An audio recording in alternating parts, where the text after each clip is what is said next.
le Président. Je ne vous cache pas une grande déception par rapport à ce projet de loi qui comporte au moins 3 grands problèmes.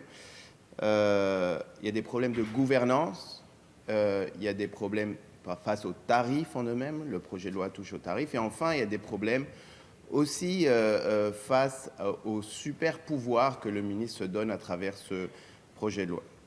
La question de la gouvernance est claire. On a entendu pratiquement tous les intervenants, que ce soit les défenseurs des consommateurs, les industries, les PME, venir nous rappeler ce qu'ils avaient déjà dit en 2019, qui est que les tarifs doivent être gérés par la régie du logement. Il n'y a absolument aucune logique économique qui fait en sorte que les tarifs sont en fonction de l'inflation, étant donné que les coûts d'Hydro-Québec ne sont pas directement proportionnels à l'inflation.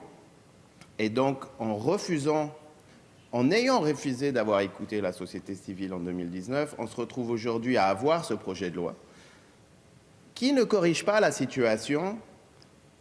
Et le ministre a fait en sorte, jusqu'à maintenant, de ne pas écouter la société civile qui est venue lui dire exactement la même chose qu'en 2019.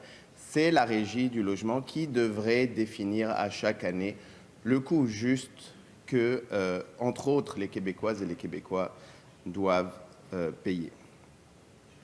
Maintenant, on en arrive aux coûts en eux-mêmes. Le gouvernement plafonne à 3% les augmentations. Nous, on aurait voulu que ça soit zéro augmentation, et pour plein de bonnes raisons. D'abord, la première, c'est de se dire pourquoi est-ce que Hydro-Québec, et c'est ce que fait ce projet de loi, pourquoi Hydro-Québec devient une taxe, institutionnalise une taxe sur les Québécois. Étant donné qu'on paye plus cher que ce que ça coûte à Hydro-Québec, la réalité, c'est qu'actuellement, les Québécois, à chaque paiement, à chaque mois, transfèrent de l'argent au gouvernement. Nous, on pense qu'il y a de la transparence dans les taxes, et c'est les taxes, les impôts qui devraient être définis par l'État et non pas Hydro-Québec, par la bande, venir ponctionner une partie des revenus des Québécoises et des Québécois, surtout que cette taxe-là est spécialement injuste. Elle est régressive. Monsieur le Président, une taxe progressive, c'est-à-dire que c'est les moins nantis qui payent moins et les plus nantis qui payent plus. Dans les faits, cette taxe-ci fait exactement l'inverse. Les personnes les moins nantis vivent dans des maisons qui sont mal isolées. Ils réchauffent l'extérieur de leur maison. Les propriétaires qui sont en dessous du seuil de pauvreté aujourd'hui, il y en a beaucoup, sont incapables d'avoir accès aux différentes subventions qui leur permettraient d'améliorer l'efficacité énergétique de leur maison, parce que le différentiel entre ce que ça coûte et les subventions qu'ils peuvent avoir est absolument impossible à atteindre pour elles et eux. Donc, dans les faits, c'est les personnes les moins nantis qui payent le plus cher leur électricité pour avoir le même chauffage en hiver que les personnes les mieux nantis qui, évidemment, vivent dans des maisons qui sont mieux isolées. Donc, on se retrouve devant une taxe spécialement régressive. Et pendant les auditions, j'ai posé la question à Monsieur le ministre, est-ce que si l'augmentation se limite à 0 plutôt qu'à 3%, est-ce que ça va être les plus nantis ou les moins nantis qui vont y profiter? On n'a pas eu de réponse, mais la réponse est claire. On a eu des spécialistes venir nous dire que le pourcentage dépensé par les moins nantis en énergie par rapport à leurs revenus est supérieur à celui des gens qui gagnent plus dans notre société. Ça veut dire que toute augmentation va être beaucoup plus ressentie parmi les personnes les moins riches par rapport aux personnes les plus riches.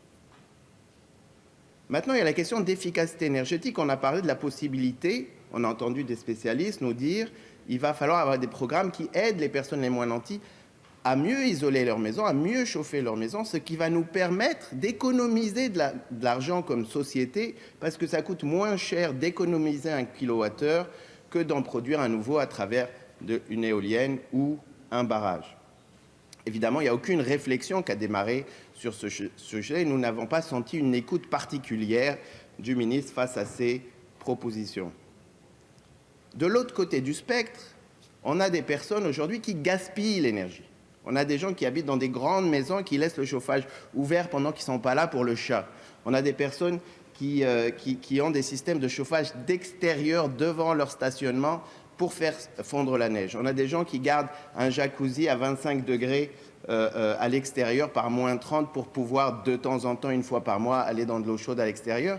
Il n'y a absolument rien qui touche ce gaspillage d'énergie. Et aujourd'hui, effectivement, le ministre a raison, ces personnes-là vont profiter du fait qu'il n'y a absolument aucune progressivité pour eux particulièrement dans les tarifs qu'on paye. Donc c'est une taxe qui est spécialement injuste. Rappelons au passage qu'il y a à peu près 30% des Québécois qui ne gagnent pas assez d'argent pour payer d'impôts. Et donc c'est eux qui vont payer le plus d'impôts à travers cette taxe cachée d'Hydro-Québec. Et enfin, et c'est peut-être probablement le plus grave, parce qu'on peut être en désaccord avec le gouvernement sur le fait que nous, on s'intéresse plus à la classe moyenne et aux gens les moins nantis, et qu'à chaque politique, on se pose la question, c'est qui va payer le plus cher quand il y a une politique, surtout dans le cadre de lutte contre l'inflation, sachant que c'est les populations les moins nanties qui souffrent le plus de l'augmentation de l'inflation. C'est tout ce qui touche aux différents projets entre 5 MW et 50 qui aujourd'hui sont connectés automatiquement par Hydro-Québec, et ce projet de loi vient changer ça pour que ça ne soit plus automatique. Nous, on est tout à fait d'accord avec le fait qu'il ne peut pas être automatique de connecter des projets de plus de 5 MW directement à Hydro-Québec, ne serait-ce que parce qu'on n'a pas assez d'électricité, mais aussi parce qu'on pense que les objectifs sociaux, les objectifs économiques et surtout les objectifs de lutte contre la crise climatique sont des critères qui font qu'il va falloir éliminer des projets qui sont énergivores et qui ne servent à rien, ni dans la lutte contre le réchauffement climatique et encore moins d'un point de vue social.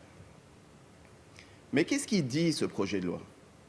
Il dit que et c'est comme ça que c'est écrit dans le projet de loi, c'est assez impressionnant, il dit que c'est le ministre qui définit les critères qui vont faire en sorte qu'on va être connecté ou pas. C'est le ministre qui décide si les critères sont rencontrés ou pas. Et c'est le ministre, en fin de compte, qui va décider lui-même qui raccorde à l'électricité ou pas. Je répète, parce que c'est quand même assez impressionnant, je dois avouer que je viens d'un monde où la gouvernance a un sens, et ici, à l'Assemblée nationale, c'est encore plus important d'avoir une saine gouvernance de ce qui nous appartient à nous tous, c'est-à-dire l'argent public, et ici, dans ce cas, l'électricité produite par Hydro-Québec, qui, je le rappelle, est une société d'État et qui nous appartient à toutes et tous. Le ministre décide des critères, même pas clair que les critères doivent être publics, on ne sait pas avec quel processus. Le ministre nous dit est-ce qu'ils sont rencontrés sans vraiment savoir c'est lesquels. Et en fin de compte, c'est le ministre qui décide qu'on connecte ou pas des industries à notre électricité. C'est quand même incroyable.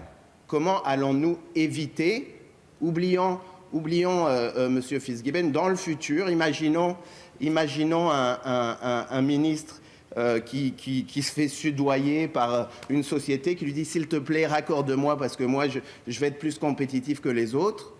Il n'y a rien aujourd'hui dans ce projet de loi qui va empêcher le ministre de dire « c'est quoi, attends, je vais regarder les critères, je vais bien les changer comme je veux d'ailleurs, je ne vais même pas les rendre publics, je vais décider que tu les rencontres et en passant, tiens, voilà, je te raccorde à l'électricité. » La gouvernance, ce n'est pas une question de personne, c'est une question saine pour une démocratie.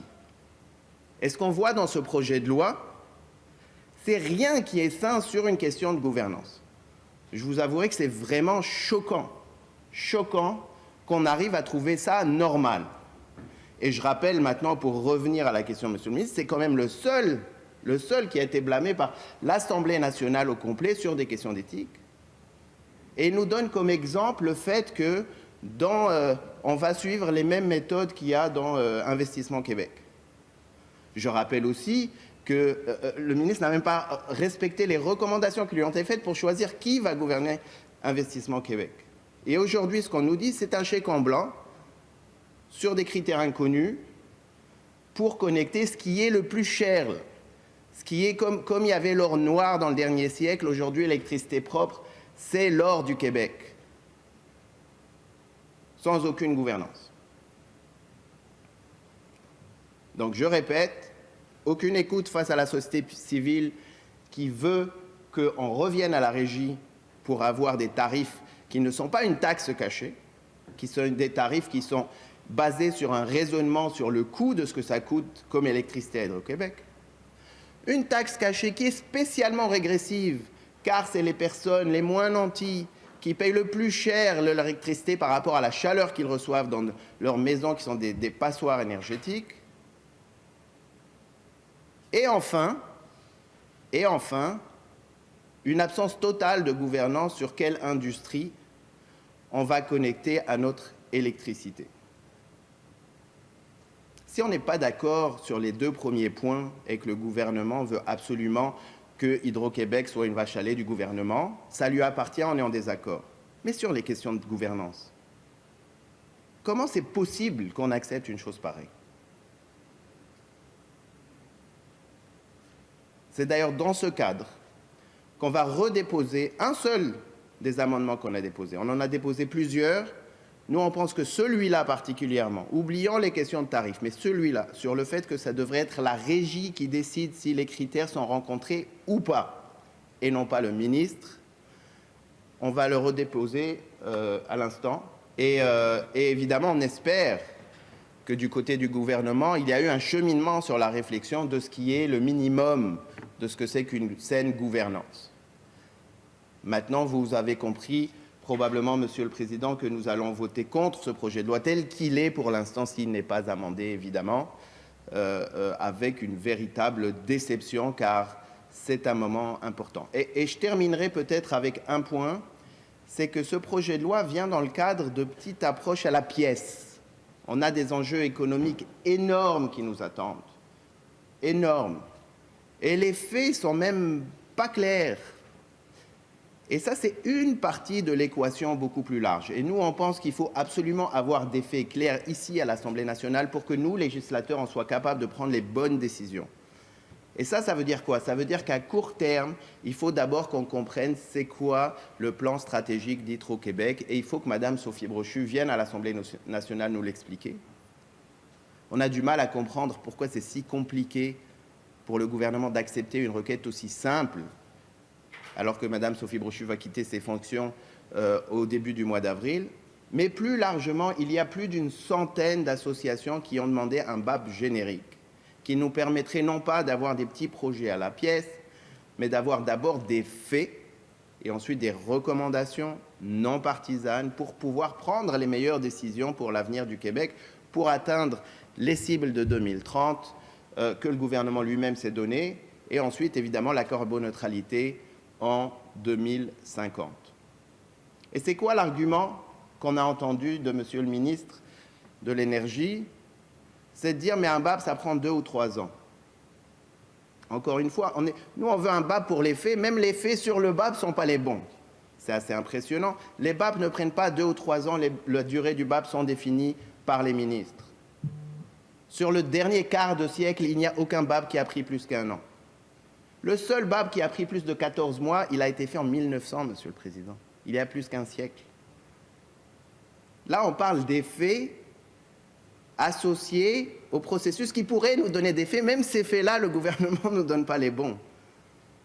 On ne peut que montrer une inquiétude, évidemment, face à cette approche, et on reste quand même confiant que quand il y a plus qu'une 100 associations de la société civile qui demandent un BAP pour pouvoir enfin avoir des faits réels qui vont nous permettre d'avoir les meilleures décisions, que le gouvernement va entendre raison et mettre de l'avant cette approche qui est simple, qui est saine et qui, encore une fois, revient à une gouvernance saine et qui va nous permettre, à nous, législateurs, de ne pas prendre pour acquis des décisions qui sont prises derrière des portes closes, mais enfin de mettre de l'avant un vrai plan commun qui va rassembler tous les Québécois et qui va nous permettre d'atteindre nos cibles de lutte à la crise climatique. Merci.